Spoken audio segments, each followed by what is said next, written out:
पर उपचुनाव की मतगणना को लेकर तैयारी पूरी कर ली गई है। गया कॉलेज के मानविकी भवन में काउंटिंग सेंटर बनाया गया है। मतगणना के लिए 28 टेबल लगाए गए हैं। टोटल 11 राउंड काउंटिंग चलेगी। काउंटिंग को लेकर प्रत्याशी की धड़कनें तेज हैं। काउंटिंग के दौरान सुरक्षा के सख्त व्यवस्था की गई। 3 लेयर में सुरक्षा की व्यवस्था की गई है। काउंटिंग सेंटर और सीसीटीवी कैमरे भी लगाए गए हैं। बेलागंज में आरजेडी प्रत्याशी विश्वनाथ कुमार सिंह और जेडीयू के मनोरमा देवी के बीच मुख्य मुकाबला है, जबकि इमामगंज से एनडीए से जीतन राम मांझी की बहू दीपा मांझी और आरजेडी से रोशन मांझी के बीच कड़ा मुकाबला है। अब उनके बाद मतगणना भी शांतिपूर्वक कराने के लिए पारदर्शी तरीके से करने की पूरी तैयारी है और फोर्स और मजिस्ट्रेट की पर्याप्त संख्या में प्रतिनिधि रहेगी। कोई भी अगर प्रयास करेगा किसी चीज़ को डिस्टर्ब करने और उनके विरुद्ध कठोर कार्रवाई की जाएगी। और केंद्रीय मंत्री गिरिराज सिंह का बड़ा बयान सामने आया है। झारखंड और महाराष्ट्र में एनडीए की जीत का दावा किया है। झारखंड में रोटी माटी बेटी तीनों को खतरा बताया। झारखंड की सरकार जाएगी। बिहार उपचुनाव में 4 सीट जीतने का दावा किया जा रहा है। जनता लालू प्रसाद जैसे लोगों को सबक सिखाएगी, ये बड़ी बातें कही है गिरिराज सिंह ने। तो बड़ी खबर आप तक पहुंचा रहे हैं केंद्रीय कपड़ा मंत्री गिरिराज सिंह से। गिरिराज जी, कल महाराष्ट्र और झारखंड दोनों स्टेट के लिए चुनाव परिणाम आएंगे, किस तरह से देख रहे हैं संभावना को? दोनों राज्य हम जीतेंगे, आखिर क्यों ना जीते? झारखंड की जनता क्या भ्रष्टाचारियों को रखता, क्या घुसपैठियों को सहारा देने वाली पार्टी को और गठबंधन को रखेगा? जिस ढंग से उन्होंने नंगा नृत्य किया मुसलमानों को, रोहिंग्या को और बांग्लादेशी घुसपैठियों को, वहां बेटी रोटी माटी तीनों खतरे में था, इसलिए वहां की सरकार जाएगी। बिहार में 4 सीटों पर उपचुनाव हुए थे, कल उसका भी परिणाम सामने आ रहा है। बिहार में 4 में से तो 3 महाअघाड़ी नहीं कहे, महागठबंधन कहे, महागठबंधन का। लेकिन मैं आपको कह रहा हूं 4 सीट हम ले रहे हैं। जनता सबक सिखाएगी लालू यादव जैसे लोगों को। बिहार विधानसभा का शीतकालीन सत्र 25 नवंबर से शुरू होने वाला है। इसे लेकर तैयारियां पूरी करी जा रही हैं। विधानसभा में सत्र को लेकर कई बैठकों का आयोजन किया जा रहा है, जिसमें सभी दलों के नेताओं के साथ और वरीय पदाधिकारी के अलग अलग बैठक होगी। विधानसभा अध्यक्ष नंदकिशोर यादव ने कहा है कि 5 दिवसीय सत्र के सफल संचालन के लिए बैठक बुलाई गई है। रहिए, इसमें विधायी कार्य होंगे, प्रश्नोत्तर होंगे, जो भी सदन का विषय होगा उस पर चर्चा होगी। आज हमने अधिकारियों की बैठक बुलाई है, साथ साथ प्रेस प्रतिनिधियों को भी बुलाया है और सभी दलों के नेताओं को भी आमंत्रित किया अलग अलग बैठकों में, और बेहतर संचालन के लिए, सुचारू संचालन के लिए उन सबसे सहयोग की अपेक्षा रखता हूं। बिहार विधानसभा के अध्यक्ष नंदकिशोर यादव कॉमनवेल्थ पार्लियामेंट्री संगठन की बैठक में शामिल होने के लिए सिडनी गए थे। इसमें आर्टिफिशियल इंटेलिजेंस और पार्लियामेंट्री सिस्टम में क्या सुधार होना चाहिए, इस पर चर्चा हुई। ऑस्ट्रेलिया के अलावा 3 देश फ्रांस, इटली और इंग्लैंड की भी स्पीकर ने यात्रा की। नंदकिशोर यादव ने कहा कि फ्रांस से हमारा पार्लियामेंट ज्यादा अच्छा है। आर्टिफिशियल इंटेलिजेंस है, एआई, इसके लाभ और नुकसान के बारे में विस्तृत चर्चा हुई। साथ साथ पार्लियामेंट्री सिस्टम में क्या सुधार होना चाहिए, क्या परिवर्तन होना चाहिए, कैसे और लोकोपयोगी बना सकते हैं हम, इसकी चर्चा हुई। मुझे कहने में कोई संकोच नहीं कि फ्रांस के पार्लियामेंट से हमारा पार्लियामेंट, हमारा असेंबली ज़्यादा बेहतर है, ज़्यादा सुविधाएं हैं लोगों को। लेकिन अलग अलग सिस्टम है। हमारे यहाँ जहाँ संसदीय प्रणाली है तो फ्रांस में वहाँ राष्ट्रपति प्रणाली है। अब पटना से बड़ी खबर मिल रही है। खान सर के जेडीयू में जाने की चर्चाएं तेज हो गई हैं। जेडीयू नेता मनीष वर्मा से खान सर मिले हैं। जेडीयू के राष्ट्रीय महासचिव और मनीष वर्मा की यह मुलाकात हुई। मनीष वर्मा के आवास पर मुलाकात हुई है।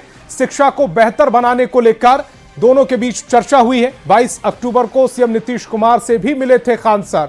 शिक्षा व्यवस्था में सुधार को लेकर दोनों के बीच चर्चा हुई थी। खान सर से मुलाकात के बाद जेडीयू के राष्ट्रीय महासचिव मनीष वर्मा ने पोस्ट कर इसकी जानकारी दी है।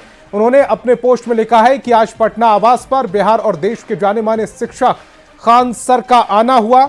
उनके साथ बिहार की शिक्षा व्यवस्था को सुदृढ़ बनाने समेत बिहार के विकास को लेकर सार्थक चर्चा हुई।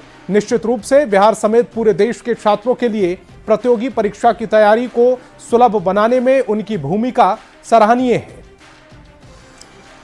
तो क्या खान सर का हाथ जेडीयू के साथ है? हम ऐसा क्यों कह रहे हैं? इसके पीछे कई वजह हैं और जो तस्वीरें आई हैं वो इस समय आपकी टेलीविजन स्क्रीन पर इसकी पुष्टि भी कर रही हैं। तस्वीरें आपको दिखा रहे हैं, दो तस्वीरें, जिसमें पहली तस्वीर आज की है जिसे जेडीयू के राष्ट्रीय महासचिव मनीष वर्मा ने पोस्ट किया है, जिसमें खान सर की जेडीयू के राष्ट्रीय महासचिव मनीष वर्मा से मुलाकात हुई। इससे पहले 24 अक्टूबर को वो सीएम नीतीश कुमार से भी मुलाकात कर चुके हैं। दोनों ही मुलाकातों के बाद शिक्षा में सुधार और प्रतियोगी परीक्षा की तैयारी करा रहे छात्रों के लिए खान सर के योगदान पर चर्चा की बात कही जा रही है। लेकिन एक महीने के भीतर जेडीयू के दो बड़े नेताओं से खान सर की मुलाकात कुछ बड़ा इशारा जरूर कर रही है।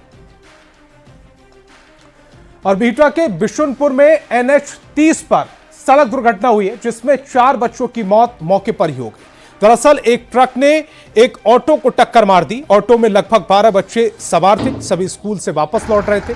घटना के बाद नाराज लोगों ने कई गाड़ियों में तोड़फोड़ की है और कई ट्रकों को आग के हवाले कर दिया। मौके पर पहुंची पुलिस मामले को शांत कराने में जुट गई है।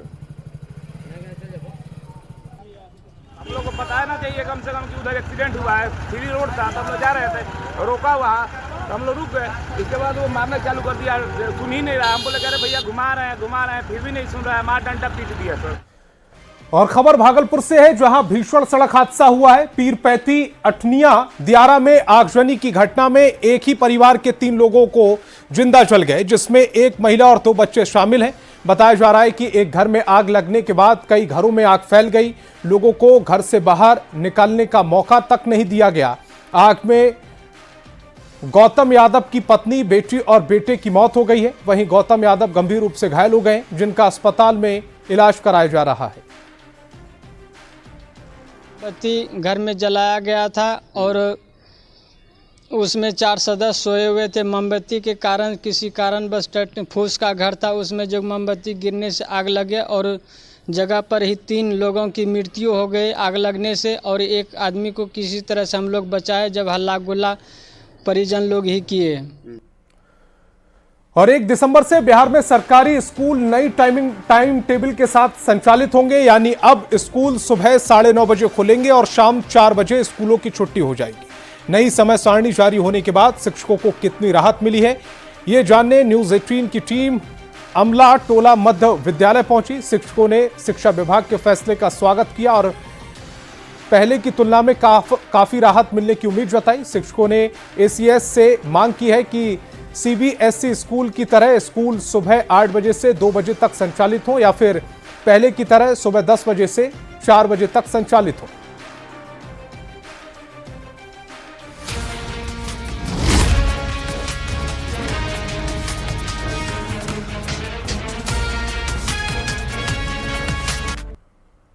और बात लॉ एंड ऑर्डर की करेंगे। पटना से इस वक्त की बड़ी खबर, 1 लाख का इनामी अपराधी गिरफ्तार कर लिया गया है। अनीश की गिरफ्तारी हो गई है। पटना पुलिस और STF ने संयुक्त कार्रवाई करते हुए अनीश कुख्यात को गिरफ्तार किया है। मूचकुंद शर्मा और उज्जवल गिरोह के लिए शूटर का काम करता था।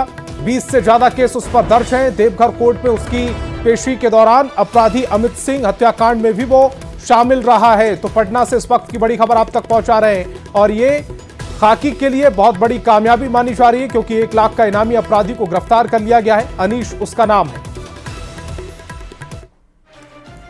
और नालंदा से बड़ी खबर मिल रही है। सदर अस्पताल से कैदी फरार हो गया है। हथकड़ी छुड़ाकर फरार हुआ है कैदी अमित कुमार फरार हो गया है। इस वक्त की बड़ी खबर, उत्पाद पुलिस ने थरथरी थाना इलाके में उसे गिरफ्तार किया था, लेकिन अब हथकड़ी छुड़ाकर वो फरार हो गया है। अमित नाम बताया जा रहा है कैदी का, जो सदर अस्पताल से फरार हो गया है। इस वक्त की बड़ी खबर नालंदा से।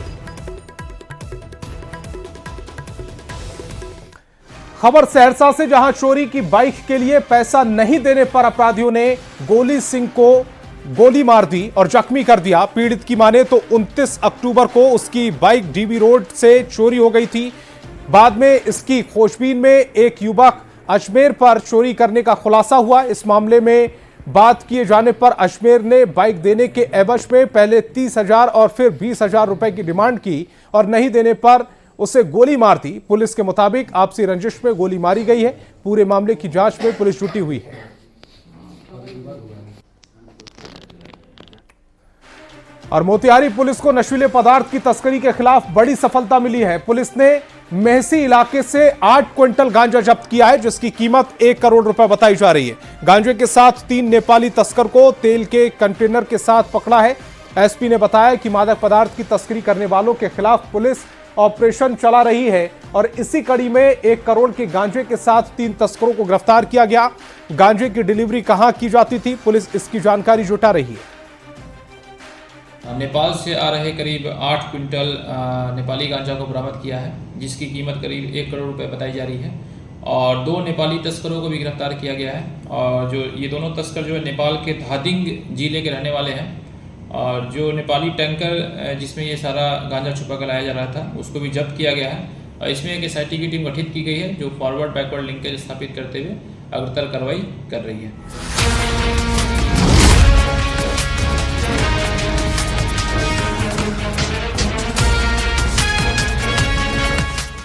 तो अब बात देश विदेश की करेंगे और देश विदेश में सबसे पहले बात झारखंड की मतगणना की तैयारियों के बीच रांची से इस वक्त सूत्रों के हवाले से बड़ी खबर मिल रही है। कांग्रेस को अभी से टूट का डर सताने लगा है। कांग्रेस उम्मीदवारों को रांची पहुंचने का निर्देश दिया गया। उम्मीदवारों को एकजुट रखने की कोशिश की जा रही है। हालांकि कांग्रेस प्रदेश महासचिव राकेश सिन्हा ने ऐसे किसी निर्देश से इनकार कर दिया है। उनका कहना है कि बीजेपी में इस तरह टूट होगी और नया रिकॉर्ड बनेगा। नहीं, देखिए, ये कोई दिशा निर्देश नहीं दिया गया है, बल्कि एक स्वाभाविक प्रक्रिया है ये कि जो विधायक विनर होते हैं, जो विधायक जीत हासिल करते हैं, वो अपने क्षेत्र में अपने मतदाताओं से मिल करके विजय जुलूस निकाल के खुशी का इजहार करके लड्डू मिठाई खा करके वो राजधानी आ जाते हैं। क्योंकि और झारखंड के बाद अब बात यूपी की। अयोध्या, मथुरा, काशी के बाद अब जो संभल शहर है वो भी दिनों दिन विवादों का केंद्र बनता जा रहा है। संभल में जिस शाही जामा मस्जिद में मंगलवार को सर्वे हुआ, अब उसके बाहर पुलिस बल की तैनाती कर दी गई है। संभल की शाही जामा मस्जिद को हरिहर मंदिर होने का दावा किया गया है। दस्तावेजों के आधार पर हिंदू पक्ष ने अदालत का दरवाजा खटखटाया, जिसमें पूजा अर्चना की मांग की। सर्वे के बाद मस्जिद की सुरक्षा बढ़ा दी गई। कई थानों की पुलिस के साथ PAC और RRF को तैनात कर दिया गया है। एहतियाती तौर पर मस्जिद के 2 रास्ते बंद कर दिए गए। पुलिस प्रशासन के अधिकारी भी पूरे मामले पर निगरानी बनाए हुए हैं। इस मामले में अगली सुनवाई 29 नवंबर को होगी, जिसमें मुस्लिम पक्ष अपना जवाब दाखिल करेगा। वहीं संभल की जामा मस्जिद के सर्वे को लेकर हिंदू पक्ष के वकील विष्णु शंकर जैन ने कहा है कि सर्वे में कई सबूत मिले हैं और बाबरनामा में भी मंदिर का जिक्र है। उन्होंने यहाँ पे सर्वेक्षण किया था और उस सर्वेक्षण में बहुत महत्वपूर्ण चीजें मिली और वो 14 पॉइंट्स हमने अपनी याचिका में लगाए हैं कि कैसे कैसे उन्होंने बताया कि यहाँ पे पूर्व में एक मंदिर हुआ करता था। तो इन सारे आधार पे ये याचिका दायर की गई है और अभी कोर्ट के सामने मामला गया था, डिस्ट्रिक्ट कोर्ट चंदौसी के सामने, सिविल जज सीनियर डिवीजन के सामने। उन्होंने इसमें एडवोकेट कमिश्नर को नियुक्त किया है। एडवोकेट कमीशन का सर्वे चल रहा है। अभी आगे भी सर्वेक्षण होना है। उस दिन पूरा सर्वेक्षण नहीं हो पाया था, बहुत ज्यादा वहां पे स्थिति गंभीर थी, इस वजह से सर्वेक्षण नहीं हो पाया था। अभी आगे और सर्वेक्षण होना है और उसके बाद फिर चीजें क्लियर। और यूपी से अब छत्तीसगढ़ चलते हैं। छत्तीसगढ़ के सुकमा में मुठभेड़ के दौरान 10 नक्सलियों को मार गिराने के बाद जिला रिजर्व गार्ड के जवानों ने जश्न मनाया। तस्वीरें सब आपकी टेलीविजन स्क्रीन पर। DRG की टीम नक्सलियों की घेराबंदी के लिए निकली थी। सूचना मिली थी कि ओडिशा के रास्ते नक्सली छत्तीसगढ़ के जंगल में प्रवेश किए हैं। इसके बाद ही टीम घेराबंदी कर ली थी। DRG जवानों के साथ CRPF के जवान भी मुठभेड़ में शामिल हुए और नक्सलियों पर बड़ी कार्रवाई की। इलाके में CRPF और DRG की ऑपरेशन जारी है।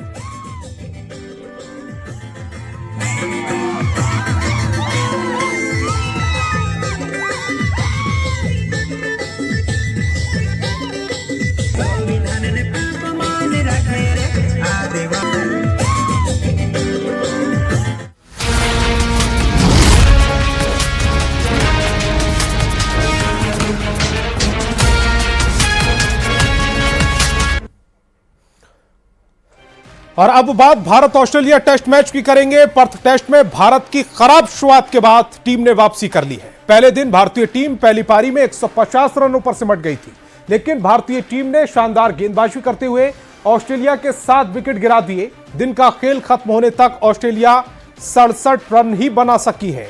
एलेक्स कैरी 19 और मिचेल स्टार्क 6 रन बनाकर नाबाद लौटे हैं। भारत की ओर से जसप्रीत बुमराह ने 4 और मोहम्मद सिराज ने 2 विकेट झटके हैं।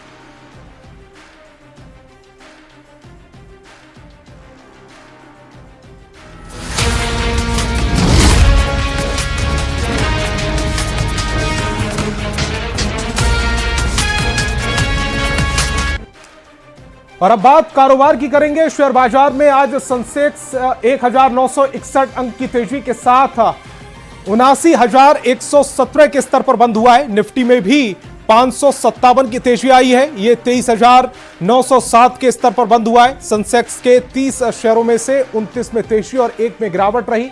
निफ्टी के 50 शेयरों में से 49 में तेजी और 1 में गिरावट रही। निफ्टी मीडिया छोड़कर एनएसई के सभी सेक्टोरल इंडेक्स बढ़त के साथ बंद हुए हैं। तो सेंसेक्स आज 79,000 से ऊपर रहा है। कारोबार से जुड़ी इस वक्त की बड़ी खबर आपकी टेलीविजन स्क्रीन पर। शेयर बाजार में आज सेंसेक्स 1961 अंक तेजी के साथ 79,117 के स्तर पर बंद हुआ है। निफ्टी में भी 557 की तेजी रही।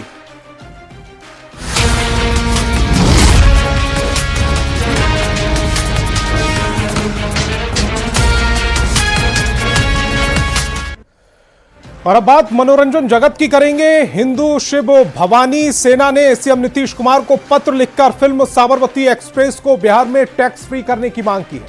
हिंदू शिव भवानी सेना के राष्ट्रीय अध्यक्ष लख कुमार सिंह ने बिहार की जनता से फिल्म देखने की अपील भी की है।